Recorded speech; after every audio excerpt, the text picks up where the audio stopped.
তুলা রাশির জাতক জাতিকাদের নমস্কার। বন্ধুরা, সাবধান হও। এই আত্মা রাত 2টায় তোমার বাড়িতে আসে। এটা তোমার কাছ থেকে একটা জিনিস চাইছে। সাবধান হও। শেষ পর্যন্ত কে এই আত্মা, আজকের ভিডিওতে জানো। কারণ বন্ধুরা, 9 বছর ধরে এই আত্মা প্রতিদিন তোমার বাড়িতে ঘুরে বেড়াচ্ছে, আর তোমাকে কিছুই বুঝতে দিচ্ছে না। তুমি যখন গভীর ঘুমে থাকো তখন এই আত্মা তোমার ঘরে এখানে ওখানে ঘুরে বেড়ায়। তোমার সাথে কিছু কথা বলতে চায়, কিন্তু তুমি বুঝতে পারছো না। তোমাকে অনেকবার ইঙ্গিত দিয়েছে। অনেকবার বন্ধুরা, এই আত্মা তোমাকে বড় বড় ইঙ্গিত দিয়েছে। তোমাদের জীবনে বন্ধু অনেক সমস্যার সম্মুখীন হচ্ছ।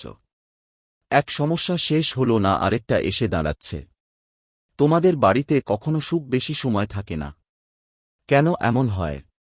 কারণ বন্ধু, তোমাদের বাড়িতে এই আত্মা অনেক বছর ধরে ঘোরাঘুরি করছে, যার কারণে তোমাদের বাড়িতে কোন সুখ আসছে না। তোমাদের বাড়িতে মা লক্ষ্মীর বাস নেই। ইতিবাচক শক্তি পুরোপুরি চলে গেছে। এখনই এই আত্মাটিকে তোমাদের বাড়ি থেকে তাড়ানোর জন্য এই ভিডিওটা দেখো। আজকের এই ভিডিওতে আমি তোমাদের এমন কিছু জানাবো যা তোমারও পা কাঁপিয়ে দেবে। বন্ধুরা, কখনো ভেবেছ কি, যেখানে তুমি ভাবো যেখানে তুমি থাকো সেখানে তুমি একলা নও? কিছু অদৃশ্য শক্তি অন্ধকারে তোমাকে চোখ বুলিয়ে দেখছে। বন্ধুরা, যেমন আমাদের ব্রহ্মাণ্ডে পজিটিভ শক্তি থাকে, যেমন ভগবান থাকে, তেমনি আত্মাও আছে, ভূতও আছে, প্রেতও আছে, পিশাচও আছে। যদি শরীর থাকে তাহলে আত্মাও থাকে। আর তোমার ঘরেও এই আত্মা আজ নয়, বহু বছর ধরে আছে। এর সব প্রমাণ আমি দেব। সাথে সাথে সামনের সময় তোমাদের জীবনে যে একটা বড় ঘটনা ঘটতে যাচ্ছে তার সব তথ্য আমি তোমাদের দেব। শুরু থেকে শেষ পর্যন্ত আমার সঙ্গে থাকো। না হলে বন্ধুদের তোমাদের জীবনে কাল থেকে যা যা হবে তার দায়িত্ব আমি নেব না। কারণ এটা অনেক গুরুত্বপূর্ণ তথ্য। আগামী 24 ঘন্টার মধ্যে এই আত্মা তোমাদের সঙ্গে একটা বড় খেলা খেলতে যাচ্ছে। শেষ পর্যন্ত জানতে চাও কার আত্মা? সব তথ্য আমি জানাব। বন্ধুরা, আগে আজকের এই ভিডিওটা লাইক করো, আর কমেন্ট বক্সে জয় বজরংবলী লিখতে ভুলো না। হনুমানজির করুণা সবার উপর থাকুক। দেখো, আমাদের চারপাশে অনেক শক্তি থাকে যেগুলো আমরা দেখতে পারি না, কিন্তু অনুভব করতে পারি। কিছু নেতিবাচক শক্তি থাকে, যেমন প্রেতাত্মা, ভূত, পিশাচ। বন্ধুরা, যদি তোমাদের জীবনে অনেক দিন ধরে ওঠাপড়া চলছে, অনেক দিন ধরে শুধু দুঃখ আর দুঃখ, তোমাদের বাড়ি পরিবারে বারবার কেউ অসুস্থ হয়ে পড়ে, কোনো কাজ করতে চাও আর কাজটা সম্পূর্ণ হতে না পেরে নষ্ট হয়ে যায়, সাথে বাড়ির মানুষদের মধ্যে বারবার ঝগড়া হয়, বারবার ক্ষতি হয়, রাতে ঘুম আসে না, ঘাম ঝরে, তাহলে বুঝে নাও এসব কিছু হয়তো নেতিবাচক শক্তির প্রভাব হয়। সাথে সাথে বাড়ি পরিবারে এমন কিছু অদ্ভুত ঘটনা ঘটে যেগুলো দেখা ভালো লাগে না। তাই এটা সবচেয়ে বড় একটা ইঙ্গিত যে আমাদের বাড়িতে কোনো নেতিবাচক শক্তি অর্থাৎ কোন প্রেতাত্মা থাকতে পারে। চলুন আজ আমি আপনাদের সব তথ্য দিয়ে দেই। কিন্তু তার আগে শুধু এইটুকুই বলবো, এই ভিডিওটা শুরু থেকে শেষ পর্যন্ত অবশ্যই দেখবেন। বন্ধুরা, রাতের সময়টা দেবদেবতারও সময়, আর নেতিবাচক শক্তি অর্থাৎ ভূত প্রেত পিশাচেরও সময়। আমরা যতই অস্বীকার করি না কেন, সত্য তো সত্যই। আজকের যুবকেরা এসব কিছু মানবে না, কিন্তু যখন এসব ঘটনা তাদের সঙ্গেই ঘটবে তখন তাদেরও মানতেই হবে। কারণ বন্ধু, যেখানে শরীর আছে সেখানে আত্মা তো থাকবেই। যেখানে ঈশ্বর আছে সেখানে দানব থাকবে। আমরা আমাদের বাড়িতে এমন কিছু ভুল করে বসি যার ফলে আমাদের বাড়িতে আত্মাদের বাসা বেঁধে যায়, আত্মাদের আস্তানা হয়ে যায়। কিছু ভুল আমি তোমাকে বলছি সেটা করো না, কিন্তু এর আগে আমি তোমাকে পুরো ব্যাপারটা ভালো করে বুঝিয়ে দেই। দেখো, যদি তোমার বাড়িতে বারবার অদ্ভুত কোন আওয়াজ আসে, যেন কেউ চিৎকার করছে বা কেউ কাঁদছে, চাই সেটা তোমার নিজের বাড়ি হোক বা বন্ধুদের বাড়ি, যদি সেখানে কেউ রাতের বেলা ভালো করে ঘুমাতে না পারে, হঠাৎ করে উঠে চিৎকার করতে থাকে, অদ্ভুত সব কাজ করতে থাকে, বুঝে নাও ওখানে কোন নেতিবাচক শক্তি তারে বিরক্ত করার চেষ্টা করছে। আর যদি তোমার বাড়িতে কোনো পোষা প্রাণী থাকে আর ওরাও একই রকম অদ্ভুত আচরণ করতে শুরু করে, বারবার চিৎকার করে, তাহলে নিশ্চিত হও যে কোন না কোন নেতিবাচক শক্তি অর্থাৎ প্রেতাত্মা ঘুনে থাকতে পারে। হঠাৎ করে অদ্ভুত একটা গন্ধ আসতে পারে, যেন ইতেরের গন্ধ বা কোনো পচা কিছু, কিন্তু ঠিক কি সেটা বোঝা যায় না। শোনা যায় যে এই গন্ধটা বা এই সুবাসটা আসলে কোথা থেকে আসছে। হঠাৎ করেই আসে আর হঠাৎ করেই হারিয়ে যায়। এর মানে হল কোন আত্মা আপনার কাজ দিয়ে গেছে, যার সঙ্গে তার সুগন্ধ আপনার কাছে ছেড়ে গেছে। এটা একটা বড় সংকেত বন্ধুরা। তাই আপনাকে বুঝতে হবে যে আমার ঘরে কোন নেতিবাচক শক্তি থাকতে পারে। সাথে সাথে আপনি ঘরে পূজা করেন, পাঠ করেন, আর যখন আপনি পূজা পাঠ করতে বসেন তখন যে দীপকটা থাকে সেটা নিভে যায়। বারবার নিভে যাওয়া বা দীপকের টিমটিমানো। বাতাস নেই, তারপরেও দীপক টিমটিমাবে, তারপরেও দীপক বুঝে যাবে। অথবা কেউ বাড়ির মধ্যে হঠাৎ করেই অসুস্থ হয়ে পড়বে। কেউ ছিল মোটা দেহের মানুষ, কিন্তু হঠাৎ করেই সে অসুস্থ হতে শুরু করল। হঠাৎ করে সে শীর্ণ হয়ে গেল, পাতলা হয়ে গেল। এটা একটা বড় ইঙ্গিত যে বাড়িতে কোন নেতিবাচক শক্তি কাজ করছে। আর একটা ব্যাপার হল, বাড়িতে হঠাৎ করেই ঠান্ডা বা গরম বাতাস আসতে থাকে, অথচ দরজা ও জানালা সব বন্ধ। তারপরেও ঠান্ডা বা গরম বাতাস এসে থাকে।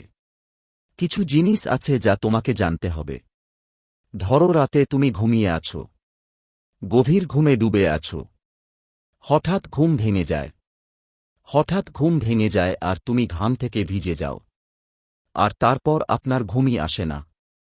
সেটা একটা ইঙ্গিত যে কোনো আত্মা আছে, যে কেউ আপনাকে জাগাতে চায়। রাতে কিছু বলতে চাই। আর হ্যাঁ বন্ধুরা, বাড়ির ছোট বাচ্চাদেরও আচরণ খারাপ হয়ে যায়। ছোটরা অকারণে ঝগড়া করবে, জিদ করবে, কাঁদতে শুরু করবে। অকারণে যে কোনো কিছু হবে, শুধু জিদ করবে, কাঁদবে, অদ্ভুত অদ্ভুত কাজ করবে। এটাও একটা বড় ইঙ্গিত। এখন বন্ধুরা, প্রতিদিন কোন না কোন সমস্যা আসছে। ধরুন আপনার বাড়িতে সব ঠিকঠাক চলছে, কিন্তু হঠাৎ করে প্রতিদিন সমস্যার সামনা করতে হচ্ছে। ব্যবসায় লোকসান হতে শুরু করেছে। কিছুই বুঝতে পারছি না, কেন এত কষ্ট হচ্ছে। কখনো কখনো কোনো বন্ধু এত অসুস্থ হয়ে যায় যে ঠিক হয় না। তখন বুঝে নাও তোমার বাড়িতে কোন না কোন খারাপ জিনিস আছে। সেটাকে বাড়ির বাইরে ফেলে দেওয়াই ভালো, না হলে তোমার বাড়ি ধীরে ধীরে শ্মশানের মতো হয়ে যাবে। যদি তোমার বাড়িতে এমন কিছু ঘটছে তাহলে কমেন্ট করে আমাকে জানাও। কমেন্টে লিখে জানিও, ভাইয়া আমার সাথেও এমনই হচ্ছে। মাথা খুব ভারী লাগে, প্রতিদিন মাথা ভারী থাকে। মনে হয় মাথার উপর কেউ বসে আছে। প্রতিদিন ভারী লাগবে। প্রতিদিনই ব্যথা হবে মাথায়, আর কোমরে ব্যথা থাকবে। প্রতিদিন কোমর ব্যথা করবে, কোমর ঝুঁকে থাকবে। তাহলে শেষ পর্যন্ত কেন এমন হয়? কারণ বন্ধুরা, নেতিবাচক শক্তি তোমাদের বাড়িতে রয়েছে। আমি তোমাদের ভয় দেখাতে চাই না, কিন্তু এটা সত্যি বন্ধুরা, যেখানে ঈশ্বর থাকেন সেখানে রাক্ষসও থাকে। আর এটা সত্যি বন্ধুরা, কেউ এটা অস্বীকার করতে পারে না। কিন্তু এটা বাড়ি থেকে দূরে সরানো জরুরি। আমি এর একটা পোক্ত প্রমাণ দিয়ে দিচ্ছি।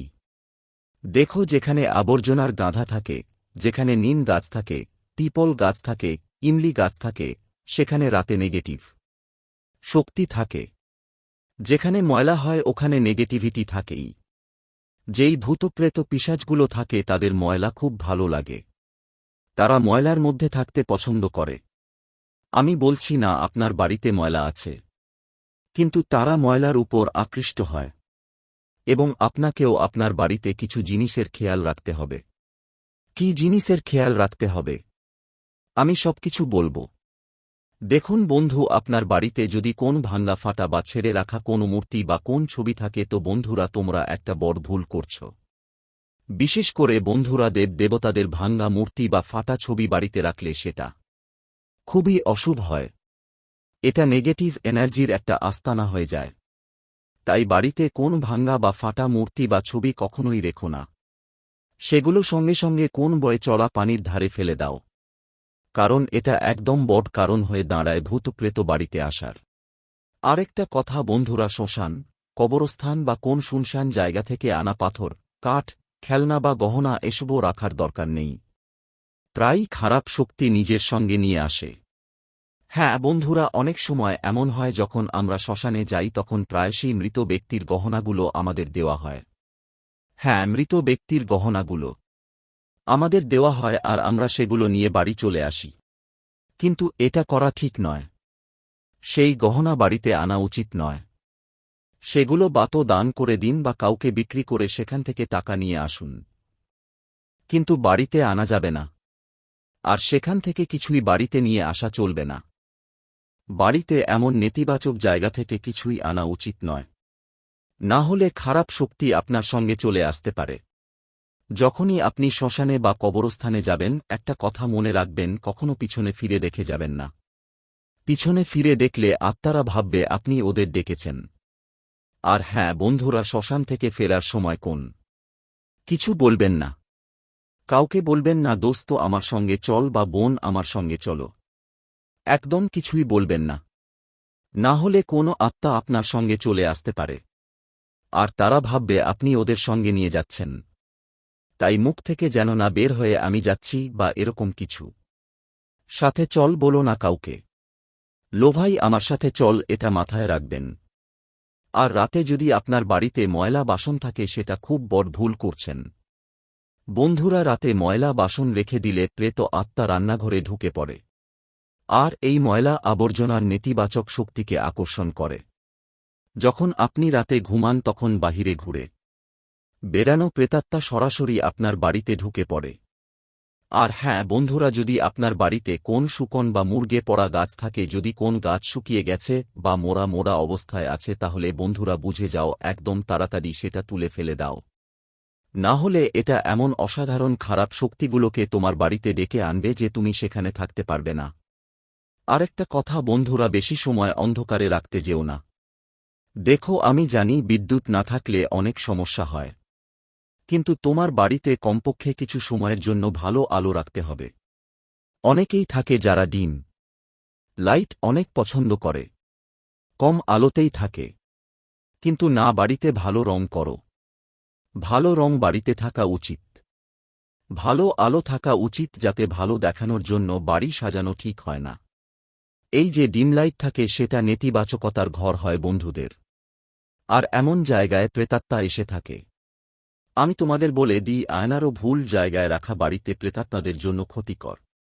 বেডের সামনে যদি আয়না লেখো সেটা খুব বড় ভুল। অন্ধকারে রাখা বড় আয়না ও নেতিবাচক শক্তি টেনে আনে। আর বাড়ির প্রধান দরজার সামনে যদি আয়না লাগাও, বুঝতেই হবে তুমি নিজের বাড়িতে আত্মাদের ডেকে এনেছ। আর স্বামী স্ত্রীর মাঝে কিছু মনোমালিন্য থাকবে। ঘর পরিবারে ভালো পরিবেশ থাকবে, কিন্তু স্বামী স্ত্রীর মধ্যে কিছু মনোমালিন্য থাকবে। ভালো হবে, একে অপরকে বোঝার চেষ্টা করবে, সহায়তা করুন, একে অপরের অনুভূতি বুঝুন। আর আপনার প্রেমিক বা প্রেমিকাকে যদি কোনো উপহার দেন সেটা ভালো হবে।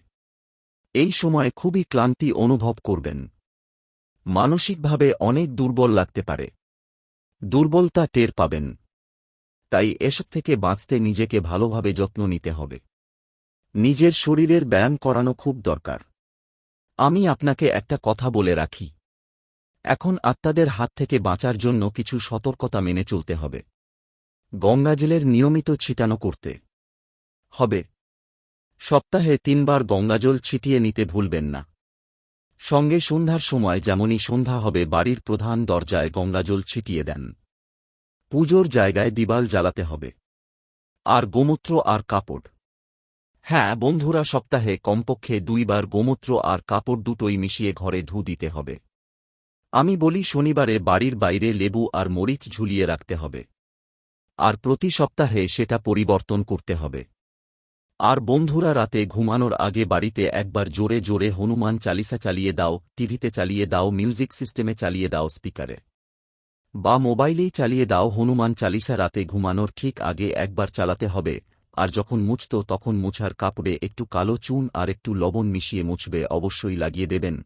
এতে নেতিবাচকতা দূরে সরে যাবে। আর বন্ধুরা, নিজের আয়নার কথাও মাথায় রাখবেন। আয়না বেডরুমের সামনে রাখা উচিত নয়, আর রাতে যদি ঘুমাচ্ছেন তো সেটা ঢেকে রাখবেন। প্রধান দরজার রক্ষা করতে হবে। দরজায় স্বস্তিক বা উমের চিহ্ন লাগাবেন। এগুলি ধর্মীয় চিহ্ন যা নেতিবাচক শক্তিকে দূরে রাখে। বাড়ির ছাদের ব্যাপারেও ভালোভাবে যত্ন নিন। এতটুকুই করলেই হবে। আজকের ভিডিও শুধু এতটুকুই। আশা করি ভিডিওটা আপনাদের ভালো লেগেছে। ভিডিওটা লাইক দেবেন, চ্যানেলটা সাবস্ক্রাইব করবেন এক্ষুনি। ধন্যবাদ।